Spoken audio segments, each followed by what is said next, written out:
Konstantini i Vogëlith. Konstantini i Vogëlith, biri vetëm i derës, kishte 3 ditë që ishte martuar.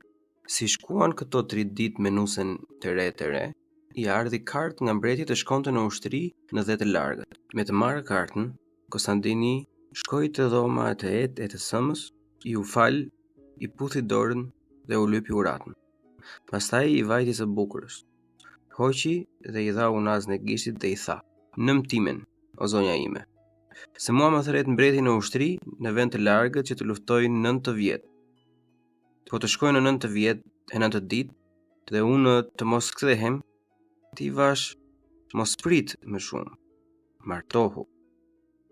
Vasha e shikoi e pikëlluar e nuk foli fare. Fshiu lotin e syrit, nxori e i dha unazën e gishtit. Konstantini shkoi në luftë të luftoi me qenin e babes. Vasha mbeti në shtëpi. Kaloi 1 mot, kaluan 3, kaluan plot 9 vjet. Vinin e kërkonin Trima bujar, se ishte shumë e bukur, po ajo s'donte të martohej. Pastaj kaluan 9 vjet e 9 ditë. Konstantini nuk u kthye. Plaku, i vjeri, i tha me lot në sy: "Bia ime, shkuan 9 vjet e 9 ditë. Konstantini im mbeti në vëdhe të huaj. Pra ti, martohu vash, se i mbir ka vdekur." Vasha e bardh, u li kryet, psheretiu e s'foli fare, po fshiu lotët e syve. E zunë për të martuar te një bujar që e donte dhe e kish pritur 9 vjet. Filluan dasmën.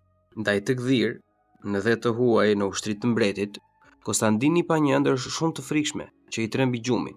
Ndaj u zgjua, lëshoi një psheretim të hidhur sa komboi tër fusha. Këtë psheretim e dëgjoi dhe vetë mbreti që rinte brenda në shtaore, se nata ishte e lagët. E dëgjoi, u ngrit me natë e dha urdhër t'i bien burit e të mbledhin të gjithë bujarët e rojet e ushtrisë.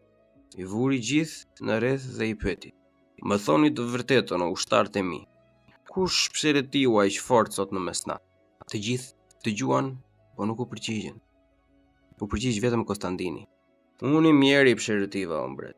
"Konstantin, besniku im, pse psheretin ti kaq fort?" "Psheretiva, o mbret, se atje larg sot martohet vasha ime. Ma merr një tjetër dhe e vë kuror. Kur ika nga vendi im, i bëra me fjalë që ajo të më pres 9 vite 9 ditë, pastaj të martohet. Tani kaluan të 9 vjetët e të 9 ditët dhe ajo vë kuror me një bujar."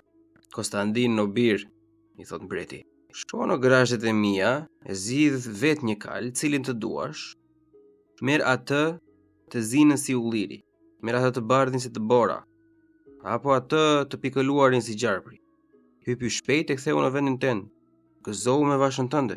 Konstantini ju fal mbretit, u dha lamtumir shokëve e shkoi shpejt në grashtet. Zgjodhi kalin e bardh që të ikte si skifteri. I hypi e i ra me shporet. Paku prek ditën, paku prek natën, e shkoi gjersa sosin në vendin e tij. Gdhihej ditë e diel. Udhës për një fshat, takoi tatën Plak. Konstantini e njohu, po tata nuk e njohu. Konstantini e vjen e pyet: "Ku po shkon, o tata Loshi?" "O bir, shkoj atje ku më shpije fati im i zi, që të gremisem nga shkëmbi i madh." "E pse të gremisesh, o tata Loshi?" "O bir, unë kisha një djalë të hishëm, të vetmëthin. I thoshin Konstantini i Vogëlith. E martova shumë të ri me vashën që deshi vetë. Të ndenjë vetëm 3 ditë dhëndër. I ardhi kartë nga mbreti që e thiri në luftë në vend të largët. Ti mbir i ktheu plot helm unazën vashës e i tha: "O e bukur, unë do nisem në ushtri të luftoj për 9 vjet. Po të shkoj 9 vjet e 9 ditë e unë të mos kthehem, merr unazën e martohu, se unë atëherë do të jem në ndhe." Sot vasha e tim biri po martohet. Këto huta që po më shkrehen në dasmë thonë se i mbir ka vdekur. Prandaj do të vete të gremisem nga shkëmbi dhe unë. Ktheu prap tat Loshi, se Konstantini po vjen një mend. Te lash përpara në hudh e hoqa këtu. Më ruash, o birthi im, që më dhe këtë lajm të gëzuar, se Konstantini im po vjen një mend. Trimi ngau kalin, i ra me shporet që të arri nusem përpara se të vëj kurorën e dytë.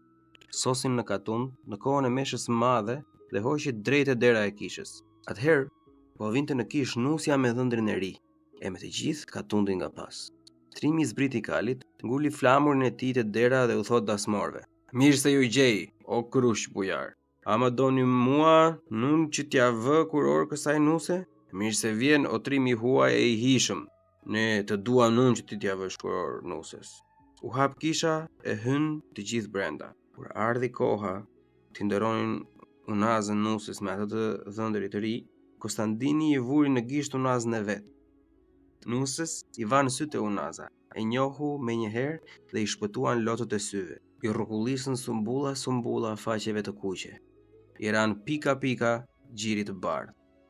Konstantini e pa, u kthye e u tha krushve: "O ju krush bujar, mbani me ngadalë ato kuror. Konstantini është kurora e para që është lidhur për jetë me këtë vash. E unë vet jam Konstantini." Pastaj Konstantini e mori të bukurën, e shpuri në shtëpi të vet, e ruan e u trashëguan.